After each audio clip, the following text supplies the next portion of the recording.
सभा चुनाव में 2 उम्मीदवार दे सकता है महागठबंधन। जी हां, झामुमो और कांग्रेस से होगा एक एक उम्मीदवार। सूत्रों के हवाले से खबर सामने आ रही है तो शनिवार या रविवार को आधिकारिक ऐलान हो जाएगा। 2 उम्मीदवार को लेकर झामुमो कांग्रेस में बनी सहमति। जी हां, सूत्रों के हवाले से यह खबर सामने आ रही है कि झामुमो और कांग्रेस में 2 उम्मीदवारों पर सहमति बन गई है। तो राज्यसभा चुनाव में 2 उम्मीदवार दे सकते हैं।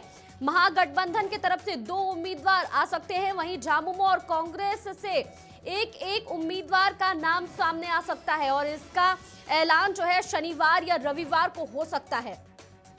तो 2 उम्मीदवार को झामुमो और कांग्रेस में सहमति बन गई है और 2 नाम बहुत जल्दी सामने आएगा। सूत्रों के हवाले से खबर है राज्यसभा चुनाव को लेकर झारखंड में जो रस्साकसी का माहौल था वो धीरे धीरे साफ होता नजर आ रहा है। जी हां, बता दें कि झामुमो और कांग्रेस के बीच सहमति बनती हुई नजर आ रही है। तो खबर पर ज्यादा जानकारी के लिए रुक करेंगे न्यूज रूम से वरिष्ठ सहयोगी पंकज प्रसून का। पंकज, राज्यसभा चुनाव को लेकर जो उम्मीदवारों के नाम पर लगातार रस्साकसी का माहौल बना हुआ था, क्या वो अब साफ हो सका है? महत्वपूर्ण खबरें हैं जो इम्पोर्टेंट हैं। पहली बात ये कि लगातार ये कयास चल रहे थे कि झामुमो का कैंडिडेट होगा महागठबंधन की ओर से या कांग्रेस का। तो अब जो खबरें हमारे पास आ रही है उसके अनुसार 2 कैंडिडेट महागठबंधन दे सकता है। एक झारखंड मुक्ति मोर्चा से होगा और दूसरा कांग्रेस से है। दूसरी महत्वपूर्ण खबर यह है कि कांग्रेस के बारे में कयास लगाए जा रहे थे कि अगर कांग्रेस का कैंडिडेट है तो वो कौन हो सकता है। इस पे 2 नामों की चर्चा बड़ी जोर शोर से चल रही है। एक है डॉक्टर अजय कुमार, वो जमशेदपुर से पूर्व सांसद भी रह चुके हैं, झारखंड कांग्रेस के प्रदेश अध्यक्ष भी रह चुके हैं और उनका कहा जा रहा है उनके बारे में कि कांग्रेस हाईकमान से उनकी बड़ी नज़दीकी है, इस वजह से उनकी दावेदारी मजबूत हो जाती है। जो दूसरा नाम चल रहा है कांग्रेस से वो हैं सुबोध कांत सहाय, रांची के पूर्व सांसद हैं। इनके बारे में कहा जा रहा है कि कांग्रेस आलाकमान के साथ तो इनका रिलेशन बहुत अच्छा है ही, लेकिन ये मैनेज करने में माहिर हैं। अगर कांग्रेस इन्हें कैंडिडेट बनाती है तो ये अपनी सीट निकाल सकते हैं सिर्फ अपने पर्सनल कैलिबर पे, क्योंकि लगभग हर दल के साथ इनका संबंध बहुत अच्छा है और ये सेंधमारी कर सकते हैं। तो झारखंड मुक्ति मोर्चा की ओर से बात किया जाए तो झामुमो की ओर से कहा जा रहा है कि जो झामुमो के केंद्रीय महासचिव हैं सुप्रियो प्रसाद, उनके नाम की बड़ी जोर शोर से चर्चा है। हालांकि जब तक इसका आधिकारिक ऐलान नहीं हो जाता कुछ कहा नहीं जा सकता, लेकिन इतना तय है कि महागठबंधन जो है वो 2 कैंडिडेट दे सकती है। एक झारखंड मुक्ति मोर्चा से होगा और दूसरा कांग्रेस से। बिल्कुल, लेकिन कांग्रेस की तरफ से कुछ दिनों पहले ये बातें भी सामने आ रही थी कि पिछली बार झामुमो की तरफ से शिबू सोरेन को भेजा गया था, लेकिन इस बार कांग्रेस को मौका मिलना चाहिए। जी, चर्चाएं चल रही थी और कांग्रेस और झामुमो के बीच भी चर्चा चल रही थी। आपको याद होगा कि जब अविनाश पांडे आए थे प्रभारी झारखंड कांग्रेस के, तो उनके साथ आलमगीर आलम और राजेश ठाकुर मुख्यमंत्री हेमंत सोरेन के साथ मिलने गए थे।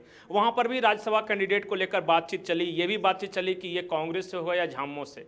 अंत में जो खबर आ रही है, क्योंकि अब ज़्यादा दिन नहीं है, 31 तारीख नॉमिनेशन करने की आखिरी तारीख है और आज 27 हो गया। इसका मतलब 2 या 3 दिन का समय इनके पास है।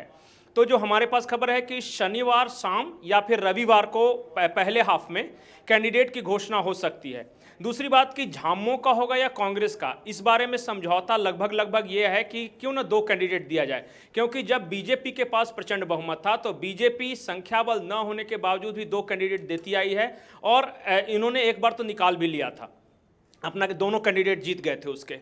तो इसी को लेकर खास करके बात चर्चा चल रही थी, फर्स्ट प्रेफरेंस वोट किसको मिलेगा, सेकंड प्रेफरेंस वोट किसको मिलेगा, और कुछ कैलकुलेशन चल रहा है महागठबंधन के अंदर। और इसी के बाद ये तय किया गया है कि लगभग 2 कैंडिडेट जो हैं महागठबंधन की ओर से वो दिए जाएंगे। एक झामुमो का होगा, दूसरा कांग्रेस का। बिल्कुल, ये भी जानना चाहूंगी पंकज की क्या महागठबंधन दोनों उम्मीदवारों को जिता पाएगी क्या?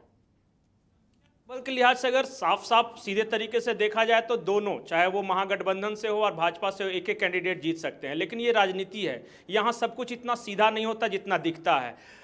अभी जो दिख रहा है उसके अनुसार अगर कुछ गड़बड़ नहीं हुई तब तो दोनों तरफ के एक एक कैंडिडेट जीतेंगे। लेकिन अगर समीकरण बदला, अगर सेंधमारी हुई, जो कि राजनीति में होती है, और खास करके अगर झारखंड की राजनीति कहें तो यहाँ राज्यसभा चुनाव के दौरान क्रॉस वोटिंग का भी इतिहास रहा है, विधायकों के पाला बदलने का भी इतिहास रहा है।